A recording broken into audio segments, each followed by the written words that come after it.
ಭಾರತ್ ಮಾತಾ ಕಿ BJP ಜನಪರ ಹೋರಾಟಕ್ಕೆ ಕಾಂಗ್ರೆಸ್ನ ಭ್ರಷ್ಟಾಚಾರಕ್ಕೆ ಹೇಳಿ ಧಿಕ್ಕಾರ, ಕಾಂಗ್ರೆಸ್ನ ಬೆಲೆ ಏರಿಕೆ ನೀತಿಗೆ ಹೇಳಿ ಧಿಕ್ಕಾರ. ನಮ್ಮ ಯಾತ್ರೆ ನಿನ್ನೆ ಮೈಸೂರಿನಿಂದ ಪ್ರಾರಂಭ ಆಯಿತು. ರಾಜ್ಯಾಧ್ಯಕ್ಷರು ವಿಪಕ್ಷದ ನಾಯಕರ ನೇತೃತ್ವದಲ್ಲಿ ಪ್ರಾರಂಭ ಆಯಿತು. ಮುಖ್ಯಮಂತ್ರಿಗಳು ಹೇಳಿಕೆ ಕೊಟ್ಟರು, ರಾಜ್ಯದಲ್ಲಿ ಎಲ್ಲವೂ ಚೆನ್ನಾಗಿದೆ, ಬಿಜೆಪಿಯವರಿಗೆ ಹೊಟ್ಟೆ ಕಿಚ್ಚು, ಜನ ಸಂತೃಪ್ತರಾಗಿದ್ದಾರೆ, ಬಿಜೆಪಿಯವರು ಹೊಟ್ಟೆ ಕಿಚ್ಚಿಗಾಗಿ ಹೋರಾಟ ಮಾಡ್ತಿದ್ದಾರೆ ಅಂತ ಹೇಳಿದ್ರು. ನಾನು ಹಾಗೆ ಪಟ್ಟಿ ತೆಗೆದು ನೋಡಿದೆ. ಮಾಧ್ಯಮ ಸ್ನೇಹಿತರೆ, 807 ಅತ್ಯಾಚಾರ. ಅಣ್ಣನ ಜೊತೆಗೆ ತಂಗಿ ಹೋಗಂಗಿಲ್ಲ, ಗಂಡನ ಜೊತೆಗೆ ಹೆಂಡತಿ ಹೋಗಂಗಿಲ್ಲ, ತಂದೆ ಜೊತೆಗೆ ಮಗಳು ಹೋಗಂಗಿಲ್ಲ, ವಿದೇಶಿ ಪ್ರವಾಸಿಗರು ಬಂದರೂ ಕೂಡ ಅತ್ಯಾಚಾರ ಮಾಡ್ತಾರೆ. 807 ಅತ್ಯಾಚಾರ, 1730 ಕೊಲೆ, 1,500ಕ್ಕೂ ಹೆಚ್ಚು ರೈತರ ಆತ್ಮಹತ್ಯೆ. ಸರ್ಕಾರಿ ಅಧಿಕಾರಿಗಳು ಆತ್ಮಹತ್ಯೆ ಮಾಡಿಕೊಳ್ಳೋದು ಅಪರೂಪ. ಒಬ್ಬ Parashuram Pujar, police sub inspector, Congress ಶಾಸಕನ ಹೆಸರು ಬರೆದಿಟ್ಟು ಆತ್ಮಹತ್ಯೆ ಮಾಡಿಕೊಂಡ ಯಾದಗಿರಿಯಲ್ಲಿ. ಇನ್ನೊಬ್ಬ ಚಂದ್ರಶೇಖರ್, ವಾಲ್ಮೀಕಿ ಅಭಿವೃದ್ಧಿ ನಿಗಮದ ಸೂಪರ್ಡೆಂಟು, ಮಂತ್ರಿ ಹೆಸರು ಬರೆದಿಟ್ಟು ಆತ್ಮಹತ್ಯೆ ಮಾಡಿಕೊಂಡ. ಕೇಂದ್ರದ ಮಂತ್ರಿ ಅಲ್ಲ, ಸಿದ್ದರಾಮಯ್ಯನ ಸರ್ಕಾರದ ಮಂತ್ರಿಯ ಹೆಸರು ಬರೆದಿಟ್ಟು ಆತ್ಮಹತ್ಯೆ ಮಾಡಿಕೊಂಡ. 3,000ಕ್ಕೂ ಹೆಚ್ಚು ಆತ್ಮಹತ್ಯೆ, 1730 ಕೊಲೆ, 807 ಅತ್ಯಾಚಾರ. ಜನ ಸುಖವಾಗಿದ್ದಾರೆ ಅಂತ ಭಾವಿಸ್ಬೇಕಾ? ನಾನು ನಿಮ್ಮನ್ನು ಕೇಳ್ತೇನೆ, ಬಿಜೆಪಿ ಸರ್ಕಾರ ಇದ್ದಾಗ ಒಂದು TC ಹಾಕ್ಸೋದಕ್ಕೆ 20,000 30,000 ಕಟ್ಟಿದ್ರು ಸಾಕಿತ್ತು. ಈಗ ಎಷ್ಟು ಕಟ್ಟಬೇಕು? 3 ಲಕ್ಷ ಕಟ್ಟಬೇಕು. ಕಾಂಗ್ರೆಸ್ ಆಡಳಿತದಲ್ಲಿ ಆಡಳಿತ ಚೆನ್ನಾಗಿದೆಯಾ? ಹಾಲಿನ ದರ ಏರಿಸಿದ್ ಮಾತ್ರ ಅಲ್ಲ, ಆಲ್ಕೋಹಾಲ್ ದರನೂ ಏರಿಸಿದ್ರು. 1 ಕ್ವಾರ್ಟರ್ಗೆ 50 ರೂಪಾಯಿ ಜಾಸ್ತಿ. ಒಂದು ಮನೆಯಲ್ಲಿ 1 ಕ್ವಾರ್ಟರ್ ಒಂದ್ ದಿನಕ್ಕೆ ಕುಡಿಯೋರಿದ್ರೆ 1,500 ಯಾರ ಜೋಬಿಗೆ? ಕಾಂಗ್ರೆಸ್ನವ್ರ ಜೋಬಿಗೆ. 2 ಕ್ವಾರ್ಟರ್ ಕುಡಿದ್ರೆ ಎಷ್ಟು? ಹೇಳ್ತಾಯಿ, ನಿಮ್ ಖಾತೆಗೆ ಕೊಟ್ಟಿದ್ದೆಷ್ಟು?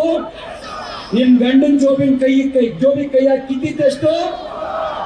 ನೆಂಟರು ಬಂದ್ರೆ ಇನ್ನೂ ಜಾಸ್ತಿ. 2 ಕ್ವಾರ್ಟರ್ ಕುಡಿದ್ರೆ ಡಬಲ್. ಇದು ಮೋಸದ ಲೆಕ್ಕಾಚಾರ, ಇದು ಮೋಸದ ಲೆಕ್ಕಾಚಾರ. ಹೆಂಗಸರಿಗೆ ಫ್ರೀ, ಗಂಡನ ಜೋಬಿಗೆ ಕತ್ರಿ. ಬರೀ ಪಿಕ್ ಪ್ಯಾಕೆಟ್ ಅಂದಿದ್ರೆ ಗೊತ್ತಿಲ್ಲದೆ ಮಾಡ್ತಾರೆ ಅಂತ ಅನ್ಕೋಬಹುದಿತ್ತು. ಪೆಟ್ರೋಲ್ ಡೀಸೆಲ್ ಬೆಲೆ ಏರಿಕೆ ಮಾಡಿದ್ರು.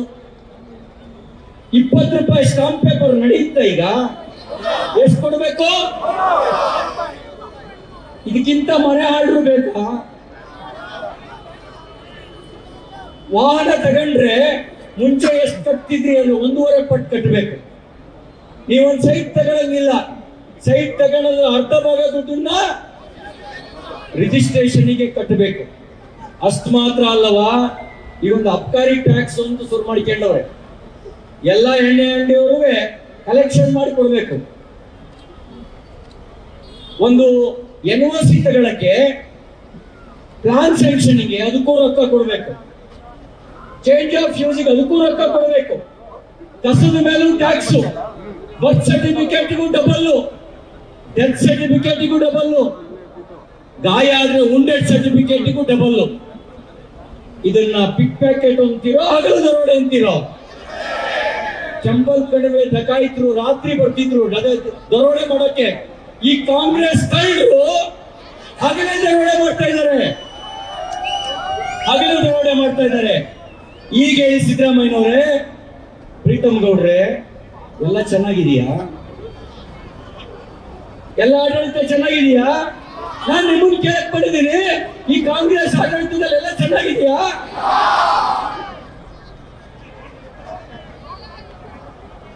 ಗುಂಡಿ ಮುಚ್ಚೋ ಯೋಗ್ಯತೆ ಇಲ್ಲ. ಬಿಜೆಪಿ ಸರ್ಕಾರ ಅಭಿವೃದ್ಧಿಪಡಿಸಿದ ರಸ್ತೆಯ ಗುಂಡಿ ಮುಚ್ಚೋ ಯೋಗ್ಯತೆ ಇದೆ ಇವರಿಗೆ. ಲಂಚ ಇಲ್ದರೆ ಯಾವ್ದಾದ್ರು ಕಚೇರಿನಲ್ಲಿ ಏನೇ ಹೇಳಿ ಯಜಮಾನ್ರೆ, ತಾಲೂಕ್ ಕಚೇರಿನಲ್ಲಿ ನಿಮ್ ಕೆಲಸ ಆಗುತ್ತಾ? ಸರ್ವೆ ಮಾಡ್ತಾನ, ಪಕ್ಕ ಮಾಡ್ಕೊಡ್ತಾರ? ಎಲ್ಲ ಚೆನ್ನಾಗಿದೆಯಂತೆ. ಬಿಜೆಪಿಯವ್ರು ಹೊಟ್ಟೆ ಕಿಚ್ಚಂತೆ. ನಾನ್ ನಿಮಗೆ ಹೇಳಕ್ ಬಂದಿದ್ದೇನೆ, ಇವತ್ತು ಮೈಸೂರಿನಿಂದ ನಿನ್ನೆ ಪ್ರಾರಂಭ ಆಯ್ತು. ಹನಿ ಹನಿ ಕೂಡಿದ್ರೆ, ಹಳ್ಳ ಕೂಡಿದ್ರೆ, ನದಿ ಕೂಡಿದ್ರೆ, 3ನೇ ತಾರೀಕಿನೊತ್ತಿಗೆ ಇಡೀ ರಾಜ್ಯದಲ್ಲಿ ಈ ಸರ್ಕಾರವನ್ನ ಮುಳುಗಿಸೋದು ಗ್ಯಾರಂಟಿ. ನೀವು 5 ಗ್ಯಾರಂಟಿ ಮೋಸ ಮಾಡಿ ಅಧಿಕಾರಕ್ಕೆ ಬಂದಿದ್ದೀರಿ. ಜನರ ಆಕ್ರೋಶ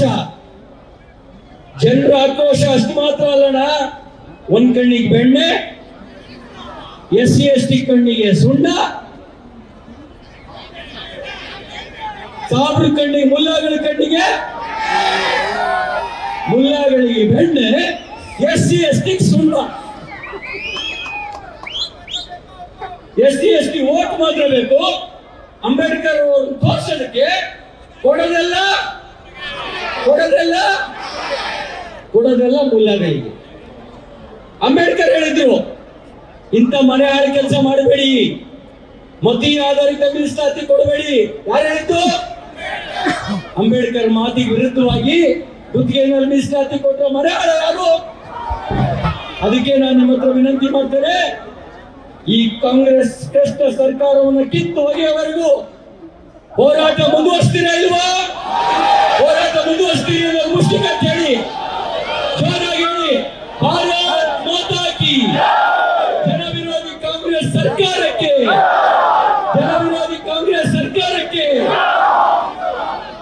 ಈ ಜನವಿರೋಧಿ ಕಾಂಗ್ರೆಸ್ ಸರ್ಕಾರವನ್ನು ಕಿತ್ತೊಗೆದು ಭಾರತೀಯ ಜನತಾ ಪಾರ್ಟಿಯ ನೇತೃತ್ವದ ಸರ್ಕಾರವನ್ನ ಅಧಿಕಾರಕ್ಕೆ ತರೋವರೆಗೂ ನಾವು ಮನೆಯಲ್ಲಿ ಕೂರೋಂಗಿಲ್ಲ. ಪ್ರತಿಯೊಂದು ಜನರ ಪರವಾಗಿ ಬಂದಿದ್ದೀವಿ, ಜನರ ಪರವಾಗಿ ಹೋರಾಟ ಮಾಡೋಣ ಅಂತ ಹೇಳಿ, ಈ ಮಳೆ ಒಂದು ಯಾವ ಸೂಚನೆ? ಮಳೆ ಯಾವ ಸೂಚನೆ? ಬಿಜೆಪಿಗೆ ಶುಭ ಸೂಚನೆ. ಕಾಂಗ್ರೆಸ್ನವರಿಗೆ ನಿಮ್ಮದು ಮುಗಿತು. ನಿಮ್ಮ ಆಟ,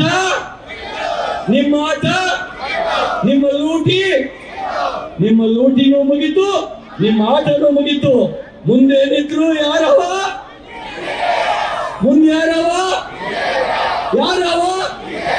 ಇಷ್ಟು ಹೇಳಿದ ಮಾತು ಮುಗಿಸ್ತೇನೆ. ಭಾರತ್ ಮಾತಾ ಕಿ. ನ್ಯೂಸ್ ಫಸ್ಟ್, ನಿರ್ಭೀತಿಯಿಂದ ನಿಮ್ಮ ಪರವಾಗಿ.